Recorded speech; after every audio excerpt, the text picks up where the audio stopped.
그 2003년에 있었던 끔찍한 그 대구 지하철 참사의 내용입니다.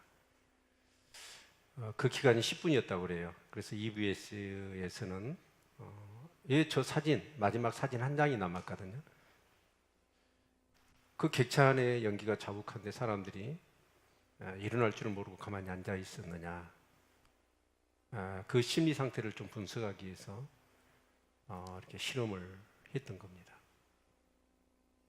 4명은 이미 어떤 실험인 줄 알고 움직이지 말라 어떤 상황이 되더라도 한 명은 전혀 상황을 모르는 사람인데 그렇게 연기가 자욱하게 밀려오는데 다른 사람이 움직이지 않으니까 이 사람은 움직이지 않더라는 거예요. 4번 실험을 계속해봤는데 똑같았습니다. 뒤에 실험이 어떻게 되어지냐면 이제는 상황을 바꿔서 한 사람만 넣는 거예요. 전혀 모르는 사람. 그리고 연기를 집어넣어 봤어요. 그랬더니 채 1분도 되기 전에 사람들이 놀라가지고 다 빠져나가더라는 거예요. 이 주제가 뭐냐면 상황이 인간을 지배한다. 그런 이제 2부를 보면 인간이 상황을 지배한다 라고 하는 이 두 주제를 가지고 지금 45분짜리 다큐멘터리입니다. 제가 볼 때는 오늘 저녁에 한번 여러분 자녀들과 더불어 주일 만찬 예배 드리면서 이 유튜브에 있으니까 이 영상을 같이 한번 이렇게 보는 것도 굉장히 중요하겠다는 생각을 갖습니다. 더불어서 계속해서 실험이 몇 가지가 진행이 되어지거든요. 되어지는데 참 신기한 것은 좀 몇 가지 소개를 하면 안과에 가서 이렇게 젊은 대학생들을 알바로 고용했겠죠. 그래서 이렇게 시력 테스트를 해준다라는 취지로 이제 유명한 서울에 있는 안과에 가서 실험을 해요. 그래서 처음에는 이렇게 이제 시력 측정도 하고 이제 그러다가 의사가 요구를 하는 거예요. 몇 가지 요구를 하는데 안과하고는 전혀 상관없는 요구를 의사라고 하는 권위자가 하라고 하니까 행동을 하는 겁니다. 한 여대생은 수돗물을 받아가지고 종이컵에다가 그 물을 배꼽에다가 바르라고, 그래서 계속 돌리라고 그래요. 이게 안과하고 무슨 상관이 있어요? 근데 그 여대생이 배꼽을 내놓고 수돗물을 찍어가지고 종이컵에서 계속 문지르는 거예요. 또 어떤 청년들은 계속해서 토끼띠을 하라고 그래요. 토끼띠을 해요. 푸시업을 하라니까 푸시업을 해요. 아니, 안과하고 푸시업 한 거하고 뭔 상관이 있죠? 그러면서 또 그 검사가 되어지는데 미국 켄터키주에서 어떤 사기꾼이 패스트푸드점에다 전화를 한 거예요. 전화를 해서 네 지금 그 패스트푸드점에 직원 한 사람이 손님의 지갑을 훔쳤다. 그 제보가 들어와서 우리가 지금 잡으러 가니까 그 직원을 빨리 잡아가지고 몸수색을 해라. 그러면서 계속해서 전화를 해요. 전화를 하는데 그 발갑이 껴가지고 알몸 수색까지 막 합니다. 그런데 그 사기꾼이 이제 경찰을 사칭해서 지금 얘기를 하는 거잖아요. 하니까 이 매니저가 그대로 하는 거예요. 근데 그 사기꾼이 미국 전역 한 70개 패스트푸드점에 똑같은 방식으로 했는데 그 사람들 다 믿어버리더라는 거예요. 도저히 한 매니저가 같이 함께 했던 직원 그 관계가 중요한 게 아니고 진짜 그 전화로 경찰을 사칭해서 사기꾼 얘기를 하는데도 불구하고 믿고 그대로 행동을 해버리더라는 거예요. 그러니까 어떤 상황이 주어졌을 때 사람들은 자기가 알고 있는 진리나 기준이나 뭔가 가치에 의해서 행동하지 않고 상황에 휘말려 버리더라는 거예요. 저는 이 열왕기하의 이 말씀을 쭉 이렇게 보면서요, 이 장면이 생각이 나는 거예요. 그들은 하나님 말씀을 알고 있고 그들에게 직접 하나님의 예언이 주어졌거든요. 그런데 그들은 어쩌습니까? 그 하나님이 주신 진리의 말씀이나 자신들에게 해당되어지는 진리의 말씀이 선포되어 있어요. 그럼에도 불구하고 그들은 어쩌냐? 그 주어진 진리의 말씀과 자신에게 예언된 예언의 말씀을 따르지 않아요. 어떤 상황이 되면 상황에 따라서 움직여 버리더라는 거예요. 그래서 우리는 이 열왕기하 전체 그 내용 속에서 쭉 지금 이어져 오는 그런 내용을 이제 역사적인 그런 관계, 인물도 여러 인물들이 나오고 특히 복잡하게 남유다와 북이스라엘의 왕들의 이름이 막 바뀌고 이제 이런 그런 과정 속에서 참 이렇게 이 본문을 이해하는 것이 쉬울지는 않을 것 같아요. 그러나 여러분, 성경을 하루 이틀 볼 것이 아니잖아요. 그렇기 때문에 이 성경은 역사입니다. 이 성경을 공부하셔야 돼요. 그렇죠?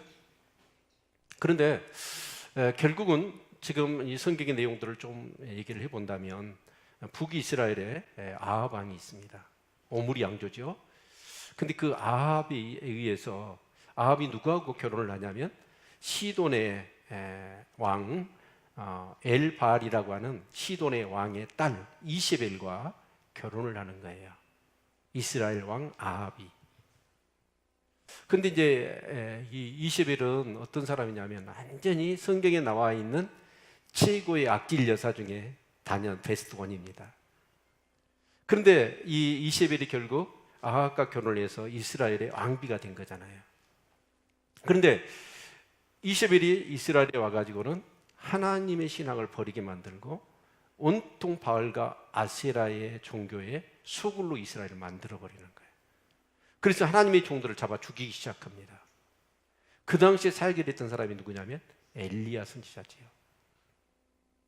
그래서 하나님께서는 엘리야에게 예언의 말씀을 주십니다. 앞으로 이 아합이 어떻게 되고 이세벨이 어떻게 될 것이고 아합의 가문이 어떻게 될 것이다 하는 그런 부분들, 그리고 그 뒤를 이어 누구를 왕으로 세울 것인가 하는 부분까지도 하나님이 엘리야에게 다 말씀을 해주셨단 말이에요. 자, 그런데 아합이 그 당시로 그 말씀을 듣고 겸비하고 뭔가 겸손하게 행해요. 그래서 하나님께서는 자비를 베푸셔서 이 아합 때가 아니라 그 다음 아들 때에 하나님이 아합에 대해서 심판을 하시는데, 그 아합이 이제 이 저지른 죄악 중에 하나가 뭐냐면 나봇이라고 하는 사람의 포도원이 있어요. 근데 왕이 궁전에 왕이 얼마나 많은 재산을 소유하고 있습니까? 근데 이 나봇이라는 사람의 포도원이 갑자기 욕심이 난 거예요. 근데 우리가 아시다시피 이스라엘 사람들은 그 밭을 임대로 사고 팔 수 있어요, 없어요? 없어요. 이건 기업이기 때문에 조상적으로 내려오잖아요. 그리고 후손들에게 그 기업을 물려줘야 합니다. 그래서 나봇이 거절을 하니까 이 아합이 이세벨에게 이제 수심에 가득 차 있어서 이세벨이 왕이 왜 그러냐 그랬더니 이 나봇이라는 사람이 그 포도원을 자기한테 안 판다. 그래서 고민이 많아서 그런다라고 했더니 이세벨이 방법을 가르쳐 주는 거예요. 그래서 결국은 나봇을 죽입니다. 그리고 그 자녀들이 있으면 그 포도원이 결국은 자녀에게 돌려줘야 되거든요. 그래서 그 자녀까지 그냥 완전히 다 죽여버리는 거예요. 그래서 하나님께서는 결국은 이세벨은 북이스라엘에 바알과 아세라로 우상으로 물들게 해버렸고, 아합은 그 나봇을 죽이고 그런 어떤 왕으로서의 그 백성들을 잘 다스리고 섬겨야 되는데 그렇지 않고 오히려 그 권위를 이용해서 백성들의 재산을 이렇게 착취하고 또 백성들을 죽이는 그런 무서운 죄에 대해서 하나님께서는 심판하시겠다는 내용이죠. 그래서 이제 엘리야 시대가 저물고 이제 아합은 죽어요. 아합은 죽는데 이제 하나님의 아합 집안에 대한 그 심판, 엘리야에게 예언했던 그 심판이 어디에 나와 있냐면 우리 열왕기상을 한번 잠깐 보겠습니다. 열왕기상 21장을 보시면 17절부터 21장 열왕기상 17절부터 29절까지가 엘리야 선지자에게 아합의 그리고 이세벨에 대한 하나님의 심판이 어떻게 행해질 것인가에 대한 내용을 이렇게 말씀을 하고 있어요.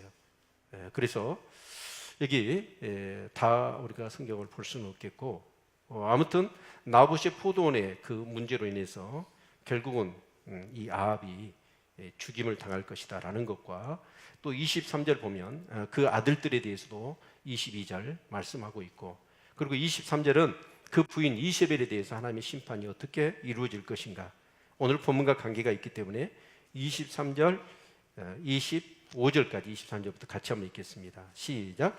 이세벨에게 대하여도 여호와께서 말씀하여 가라사대 그들이 이스라엘 성 곁에서 이세벨을 먹을지라 아합에게 속한 자로서 성읍에서 죽은 자는 개들이 먹고 들에서 죽은 자는 공중의 새가 먹으리라 하셨느니라 하니, 예로부터 아합과 같이 스스로 팔려 여호와 보시기에 악을 행한 자가 없음은 제가 그 안에 이세벨에게 충동되었습니다. 네. 그래서 아합과 이세벨 그리고 그 자녀들에 대해서 하나님이 어떻게 심판하실 것인가에 대한 그런 말씀을 엘리야 시대 때 주신 거예요. 그런데 여기 29절 보니까 아합이 내 앞에서 겸비함을 내게 보느냐, 저가 내 앞에서 겸비함을 인하여 내가 재앙을 저희 시대에 내리지 아니하고 그 아들의 시대에야 그 집에 재앙을 내리리라 하셨더라. 그러니까 이제 이 아합이 겸비했단 말은 하나님 말씀을 받아들인 거예요. 그래서 일시적으로. 그래서 하나님께서는 그 심판을 그 아들 때 하시겠다. 이제 그래서 이제 이 9장에 어떤 내용이 나오냐면, 엘리사 선지자가 선지성도를 보내가지고 이 예후를 왕으로 이렇게 기름 부어 이렇게 추대를 합니다. 그러니까 이제 예후는 이렇게 갑자기 이렇게 선지성도가 가지고 자기의 머리에 기름을 부어서 이스라엘 왕으로 세운다라는 것입니다. 그러자 이 예후는 어쩌냐면, 얼마나 좋았겠어요. 왕이 된다고 그러니까. 그래서 이제 예후는 어쩌냐면 그 군대 장관들과 이렇게 모여 있었는데, 그때 이 선지 생도가 와가지고 자기 머리에 기름을 붓고 가니까 그 군대 장관들이 궁금해 여겨요. 그 미친놈이 와서 무슨 얘기를 했느냐. 그래서 선지 생도인 줄 알면서 미친놈으로 여긴 거예요. 자, 그런데 그 예후가 무슨 얘기를 하냐면, 내가 이스라엘 왕이 된대. 그래서 내 머리에 기름을 부었다 라고 했더니, 방금 미친놈으로 했던 그 군대 장관들이 일제히 자기 겉옷을 벗어가지고 잘 주위에 깔아요. 그러면서 예후를 왕으로 추대를 하는 거예요. 그리고 이 예후는 어쩌냐면 그 성의 사람들을 지 새끼도 빠져나가지 못하게 합니다. 왜냐하면 자기가 지금 이 다윗처럼 다음 왕으로 기름 부어 왕으로 하나님이 세울 것이라는 얘기가 빠져나가면 어떻게 될까요? 지금 이스라엘 이 여호람 왕이 분명히 살아있는데, 그래서 그 성을 아무도 못 빠져나가게 지키고는 이제 군대 장관들과 더불어 군사들과 더불어 그 이스라엘 왕 여호람이 있는 이스라엘 성으로 이제 찾아가는 겁니다. 그런데 이 예후가 찾아가서 어떻게 하냐면, 이제 이렇게 그 성에서 보니까 누가 막 이렇게 군사들과 더불어서 이렇게 성으로 오잖아요. 그러니까 이제 여호람 이스라엘 왕이 이제 파수꾼에게 사람으로 보내가지고 누군지를 알아보라고 얘기를 합니다. 그러니까 이제 두 번째 사람까지 갔는데 이 예후가 그 사람을 이렇게 억류해 버리죠. 그리고 가가지고 결국은 여호람 왕을 죽입니다. 근데 죽일 때 보면 어떻게 죽이냐면, 왕이 자기가 섬겼던 왕이잖아요. 왕에 대한 예우도 없습니다. 또 하나님의 심판이라고 하는 심판의 성격도 없어요. 무자비하게 죽이는 거예요. 그러면서 이제 오늘 본문에 보면 거기에 이제 아하시아가 그 열왕과 같이 있었습니다. 그런데 이 아하시아는 유대 왕이잖아요. 유대 왕인데 왜 그러면 이 아하시아 유대 왕이 그 아람에게 있었느냐? 여기는 또 우리가 이세벨과 아합 사이에 태어난 딸이 있습니다. 그게 아달랴입니다.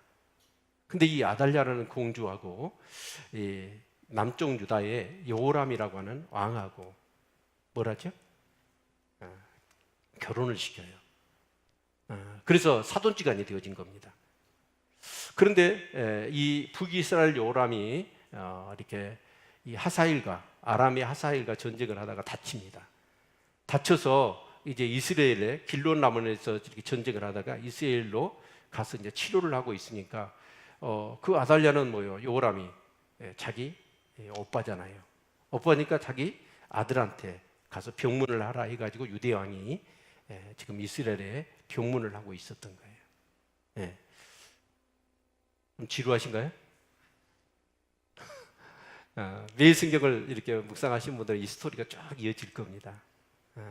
그런데 그래서 아하시아도 죽여버립니다. 그리고 결국은 그 이세벨도 이제 죽이는 내용이 예후에 의해서 나오거든요. 근데 저는 이제 무슨 말씀을 드리고 싶냐면, 이 예후가 이제 기름 부었잖아요. 그럼 왕이 될 것이다. 왕이 될 거예요. 하나님 기름 부었으니까. 그런데 예후는 어쩌냐면 그 왕이 될 것이라고 하나님의 그 기름 부음을 받았어요. 그런데 그 왕이 되는 방법에 있어서 예후는 뭐냐면 자기가 수단과 방법을 가리지 않고 왕이 되어버리는 거예요. 자, 일개 군대 장관이었는데 자기가 왕이 된다는 거예요. 권력력이 확 갔잖아요. 근데 우리 하나님의 사람은 목적도 하나님의 그 기뻐하시는 목적이어야 되지만 그 목적을 이루는 방법도 하나님의 방법이어야 합니다. 그렇죠? 자, 그런데 동일하게 우리가 한번 생각해 보면 다윗을 우리가 생각해 봅시다. 다윗은 역시나 아합만큼이나 사울은 어떻습니까? 왕이라고 하는 그 권력을 가지고 전횡을 일삼습니다. 그래서 하나님은 사울을 피하시고 다윗을 왕으로 세우려고 그러죠. 그래서 어렸을 때 다윗에게 사무엘 선지자를 보냅니다. 보내가지고 다윗에게 기름을 부어 왕을 세운다고 얘기합니다. 그러니까 다윗은 자기가 왕이 될 것을 알아요. 자, 그랬으면 여러분 예후나 다윗이나 똑같지요? 왕이 된다고 그랬으니까, 기름 부었으니까. 그런데 다윗은 어떻게 하던가요? 하나님이 왕이 된다고 했어요. 그런데 다윗은 절대적으로 자기가 인위적으로 왕이 되려고 하지를 않습니다. 심지어는 뭐냐면 사울이 이제 이 사실을 알게 돼요. 사무엘 선지자가 다윗에게 기름 부어 자신의 뒤를 위해서 왕을 세운다. 그런데 사울의 입장에서는 어때요? 자기 아들 요나단을 왕을 세우고 싶은 거예요. 그래서 이제 군사를 풀어가지고 다윗을 찾아 죽이도록 하잖아요. 근데 이제 하나님께서 다윗과 함께 하시니까 군사들이 다윗을 찾아내지를 못해. 그래서 이제 사울은 어쩌습니까? 자기가 발벗고 나서지요. 그래서 정군을 다 동원해가지고 그 모든 뭐 이렇게 강의하는 아람이나 엔게디나 네게브나 그 강의하는 다 뒤지고 다닙니다. 다윗을 잡아 죽이려고. 그런데 다윗을 찾지를 못합니다. 근데 이 사울은 어쩌습니까? 다윗을 쫓다가 뭐 이렇게 밤이 되거나 그렇게 해가지고 굴 속에, 그쪽은 굴이 많거든요, 자연굴이. 그래서 다윗과 그 일행들이 굴 속에 깊이 숨어 있는데 그 굴 속에 밖에 보초병을 세우고 자기는 거기서 잠을 자고 있었던 거예요. 그러니까 두 번이나 다윗은 어쩌냐? 사울을 죽일 수 있는 기회가 있었어요. 우리라도 그렇게 착각하기 쉽습니다. 하나님이 이제 나를 기름 부어 세우더니 이 원수 같은 사울을 진짜 이 굴 안에 보내가지고 이놈을 죽이고 내가 왕이 되도록 하시구나, 이렇게 착각할 수도 있어요. 심지어는 신하들이 무슨 얘기를 하냐면 하나님이 기회를 주신 겁니다. 당신이 왕 되도록 하기 위해서 이 사울을 보낸 것이니까 명령만 하십시오. 저희들이 저 사울의 목을 베겠습니다. 그리고 당신이 왕이 되십시오, 이 얘기를 해요. 근데 다윗은 어쨌든가요? 그 상황에 휘둘리지 않습니다. 얼마나 그 강야에서 피난길을 힘든 생활입니까? 그런데 진짜로 자기가 명령만 내리면 사울은 죽고 자기가 왕이 될 수가 있었어요. 그런데 다윗에게는 철칙이 하나 있습니다. 그게 뭐예요? 하나님의 말씀대로 해야 된다는 거예요. 하나님 말씀에 어떤 말씀이 있냐면 하나님이 기름 부어 세운 종을 하나님이 아니고 자기 손으로 죽여서는 안 된다는 거예요. 다윗은 철저히 하나님의 그 말씀. 여러분, 제가 한번 다윗이라고 생각하면 저 같으면 어땠을까요? 사울은 목 따지요. 절호의 찬스죠. 내 운명을 바꿀 수 있는 너무나 귀한 기회 아닙니까? 근데 다윗은 어째요? 그 상황에 휘둘리진 않아요. 그런데 이유를 놓고 보면 이유는 어떻게 하던가요? 왕 된다고 하니까 너무나 흥분해 버리는 거예요. 그래서 그 왕이 되는 방법도 하나님의 때를 기다려야죠. 근데 예후는 그런 성격의 사람이 못 됐습니다. 그런 믿음이 없었어요. 그래서 이제 기름 부으니까 자기가 왕이라고 생각하고 이제 이스라엘 왕을 죽이고 그 집안을 완전히 죽이고, 물론 하나님의 심판의 성격이 있어요. 그러나 자기 방식대로 해버리는 거예요. 여러분, 제가 어떤 말씀을 드리냐면, 그러면 예후는 왜 그렇게 기름 부음 받자마자 날뛰면서 자기가 왕 되려고 혈안이 되어가지고 예후도 없이 어떤 그런 정말 잔인하게 그렇게 했을까요?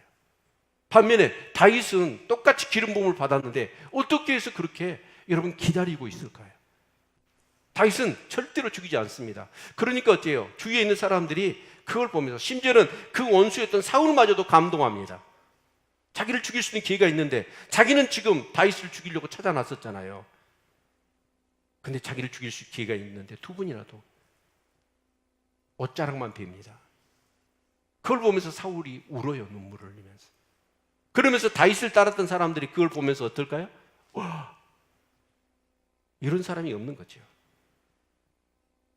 그래서 감동을 하기 시작하고 그 사람이 소문에 소문을 냅니다. 이스라엘 전역에 퍼지는 거예요.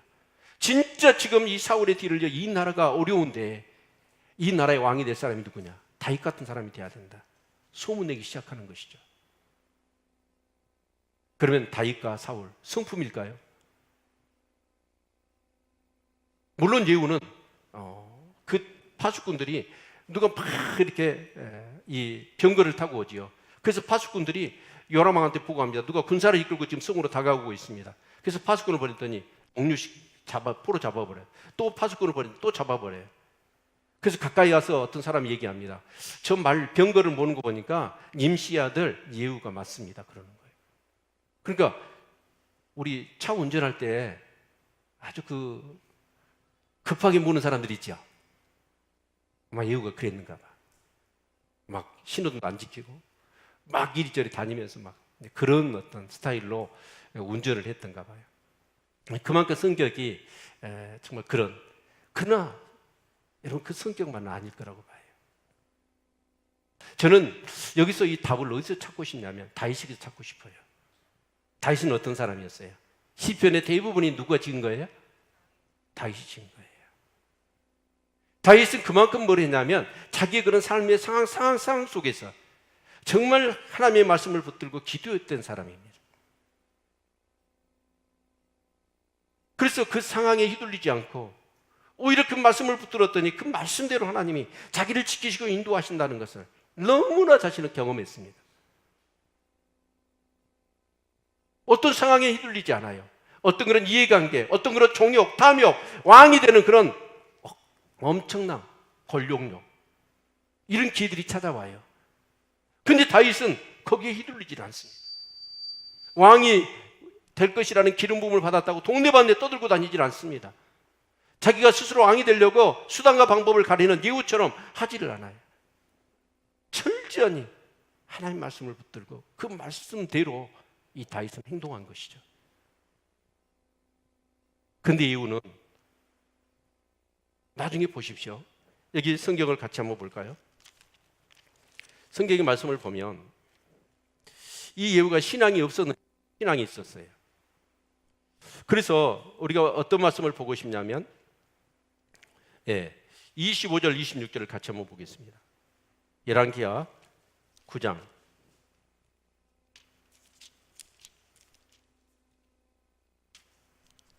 25절 26절 같이 읽지요. 시작. 예후가 그 장관 빗가락에 이르되 그 시체를 취하여 이스라엘 사람 나봇의 밭에 던지라. 내가 기억하려니와 이전에 너와 내가 함께 타고 그 아비 아합을 쫓았을 때에 여호와께서 이 아래같이 저희 일을 예언하셨느니라. 여호와께서 말씀하시기를 내가 어젯날에 나봇의 피와 그 아들들의 피를 분명히 보았노라. 또 말씀하시기를 이 토지에서 내게 갚으리라 하셨으니 그런즉 여호와의 말씀대로 그 시체를 취하여 이 밭에 던질지니라. 지금 요람을 죽이고 나서 예후가 하는 행동이에요. 근데 그게 아마 그 엘리야한테 하나님의 예언의 말씀이 전해졌을 때 이 예후는 그 옆에 있었던 것 같아요. 아마 군대 참모 좀 해가지고 이 아람 왕 요람 왕 옆에 이렇게 있었겠죠. 그래서 엘리야가 예언하는 것을 들었던 것 같아요. 그래서 이 아합의 아들 여호람을 죽이고 나서 나봇의 밭에, 포도밭에 그 시체를 던지는 거예요. 그러니까 하나님의 말씀을 잘 알고 있는 그런 사람이었고, 자신의 어떤 그런 왕이 되어지고 또 왕이 되어지는 그런 가정 속에서 이스라엘 왕은 죽여야 되잖아요. 근데 그 이스라엘을 제거하는 데 있어서는 하나님의 예언의 말씀을 이용을 해요. 하나님의 말씀을 이용을 해. 또 뒤에 말씀을 보면 10장 9장 36절 말씀을 볼까요? 9장 36절의 말씀을 보면 같이 한번 읽습니다. 시작.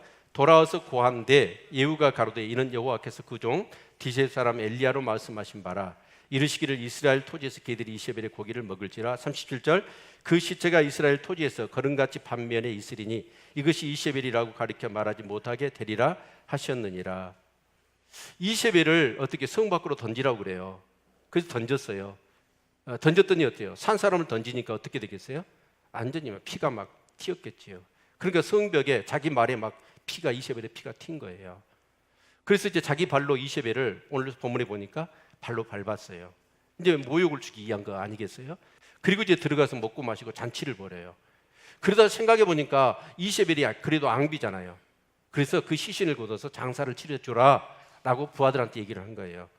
근데 부하들이 가서 봤더니 이세벨이 시신을 걷어서 장례를 치려고 했더니 이세벨의 시신이 없는 거예요. 두개골만 남고 손바닥하고 발만 남았어요. 개들이 다 와서 뜯어 먹어버린 거예요. 근데 이것은 엘리야 선지자한테 예언한 그대로잖아요. 그러니까 이제 그렇게 해서 신하들이 와가지고 시신을 찾을 수가 없습니다 라고 했더니 그때 이제 하나님의 말씀이 생각나서 그 얘기를 했다라는 거예요.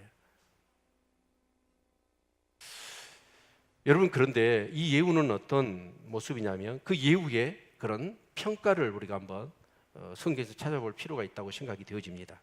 그래서 우리 열왕기하 10장을 한번 보겠습니다. 10장을 보시면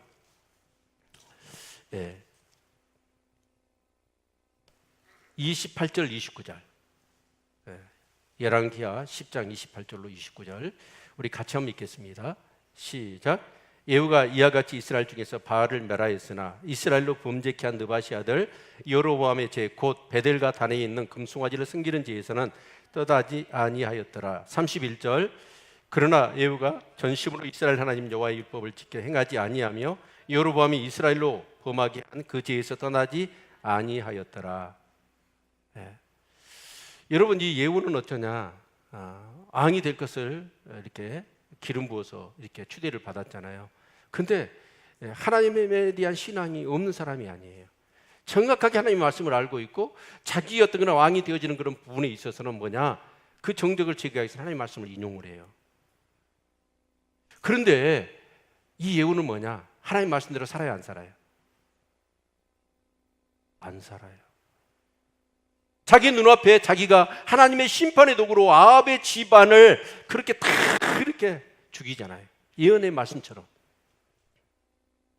그러면 그 하나님의 말씀이 얼마나 무섭고 하나님을 경외해야 되잖아요.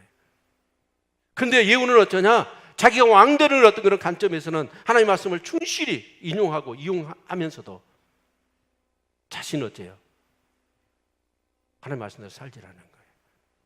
그래서 여로보암의 죄, 그게 뭐예요? 베델과 단에 금송아지를 세워서 결국은 여로보암의 죄가 문제입니까? 북이스라엘과 남유다로 갈라져서 절기만 되어지면 북이스라엘 사람들이 남쪽 유다로 거기에 성전이 예루살렘 성전이 넘어가는 거예요. 그래서 그것을 막아보려고 단과 베델에다가 금송아지를 세워서 이것이 하나님이다. 결국 예후는 어쩌냐? 자기가 왕이 되어서 바알의 신당은 없애요. 바알의 신자도 죽여요. 그런데 금송아지 신 그것은 버리질 않습니다. 뭐 때문이죠? 역시나 여로보암처럼 그 자기 북이스라엘 백성들이 남쪽 유다로 넘어가면 안 되잖아요. 그래서 단과 베델에 금송아지를 세워서 그것이 하나님이라고 여전히 섬기고 있는 거예요. 그러니까 예후는 어떤 사람이냐면 하나님 말씀대로 사는 사람이 아니고 신앙은 있는 것 같은데 하나님의 말씀은 이용해 먹는데 여전히 뭐예요? 자신을 위한 신앙인 것이죠. 말씀을 좀 정리를 해보죠. 워낙 그 역사적인 방대한 내용이라 이렇게 말씀을 드리니까 여러분이 이렇게 묵상을 쭉 하시면 스토리가 딱 되겠지만, 잡히겠지만, 근데 오늘 이 설교의 논점은 그거예요. 과연 우리가 진짜 상황을 지배할 수 있느냐, 상황이 나를 지배해 버리느냐, 이것이 오늘 설교의 논점이에요. 똑같이 기름 부음을 받았는데 예후는 어쩌냐? 상황에 따라서 휘말려 버려요. 그러나 다윗은 어때요? 똑같이 왕이 될 것을 기름 부음 받았지만 다윗은 말씀대로 살아가는 거예요. 여러분 생각해 봅시다.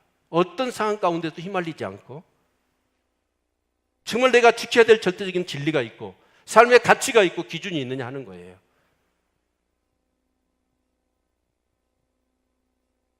그게 없는 사람은 신앙생활을 하더라도 여전히 변죽 끓듯이 상황에 휘말려서 어떤 그런 기회가 오면, 세상적인 기회가 오면, 아니면 어떤 그런 권력의 어떤 그런 욕구가 찾아오거나 어떤 그런 탐욕이나 이해관계가 있으면 우리는 어떻게 살아버리냐? 하나님 말씀을 팽개쳐버리고 우리는 내 방식대로 살아버리는 거예요. 그러나 다윗은 어떤 사람이었어요? 철저히 하나님의 말씀을 묵상하고 그 말씀대로 살았던 사람이에요. 비록 쓰러지고 넘어지고 또 죄를 지었지만 그래도 말씀 붙들고 어떻게 하니 말씀대로 살려고 몸부림쳤던 사람이 다윗입니다. 그러다 보니까 다윗은 뭐냐? 그 실패와 여러 가지 잘못된 것을 다윗도 행해요. 그럼에도 불구하고 자신이 말씀과 기도의 삶을 통해서 얻어지는 결론이 있어요. 자기 의식 속에, 자기 어떤 그런 심령 속에 새겨지는 분명한 그 기준이 있는데 그게 뭐냐면 하나님 말씀이었어요. 말씀대로 살아야 된다는 거였어요. 말씀대로 사니까 그 사울을 죽이지 않았더니 이스라엘 백성 전체가 우리 왕이 되어달라는 거예요. 그리고 왕이 돼서도 어땠습니까? 가장 위대한 왕으로 역사의 길이 남는 그런 사람이 될 수 있었던 것이죠.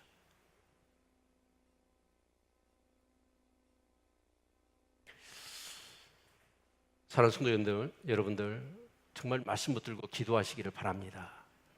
그리고 또 우린 넘어져요. 또 쓰러져요. 또 타협해 버려요. 세상과 동화돼 버려요. 그러더라도 여러분의 마음 중심은 오히려 내가 정말 쓰러지고 넘어지고 또 타협하고 정말 세상과 동화되어 그렇게 살아가더라도 그럴수록 우리는 어째요? 은혜를 사모해야 됩니다. 내 힘으로는 안 되구나. 내 의지 가지고는 안 되구나. 하나님의 은혜밖에 없구나. 성령의 도우심밖에 없구나. 그러면서 더 낮아지고 더 기도할 수 있기를 바랍니다. 그래서 다윗과 같은 내 생명을 내어 걸고라도 지켜야 될 그 진리, 그 진리가 완전히 그 심령 속에 가득 차 있을 때 우리는 다윗처럼 살아가게 될 줄로 믿습니다. 저도요, 상황에 얼마나 많이 길들어져 있는지 몰라요. 하나님 말씀대로 살아야 된다고 하면서도 상황이 되어지면 그 상황 따라서 그냥 똑같이 세상 사람들과 생각도 하고 행동도 해버리고 그렇게 살아버리더라는 거예요. 그러나 포기하지 않을 것입니다. 말씀을 붙들고 기도할 것입니다. 하나님의 은혜를 구할 것입니다. 그러면 언젠가는 저와 여러분도 다윗처럼 아무리 왕이 된다 하더라도 내가 스스로 수단과 방법을 가리지 않고 그것을 쟁취하려고 하지는 않을 것입니다. 묵묵히 하나님의 때를 기다리고 하나님의 인도하심을 기다리면서 비록 손에 잡히지 않고 눈앞에 확실한 것이 보이지 않는다 할지라도 그 믿음 가지고 꾸준하게 나아가신 힘이 그런 믿음의 사람이 되지 않겠습니까? 사랑하는 성도님들, 우리 상황에 휘둘리지 맙시다. 아멘? 흔들리지 않는 믿음, 비록 또 쓰러지고 넘어질 거예요. 그러나 다윗처럼 항상 하나님의 말씀을 옆에 놓고 말씀을 묵상하는 거예요. 기도하는 거예요. 거기서 정말 다윗처럼 상황에 휘둘리지 않을 수 있는 그런 절대적인 그런 믿음의 사람이 되어줄 수 있는 것이죠. 그 절대적인 믿음이 있을 때 하나님은 절대적으로 우리의 삶 가운데 축복하실 줄로 믿습니다. 이런 역사가 우리 모든 성도님들에게 넘쳐나서 정말 간증하고 찬양하고 정말 뜨겁게 하나님을 예배하는 승리하는 우리 성도님들 다 되시기를 주의 이름으로 축원을 드립니다. 네, 기도할까요?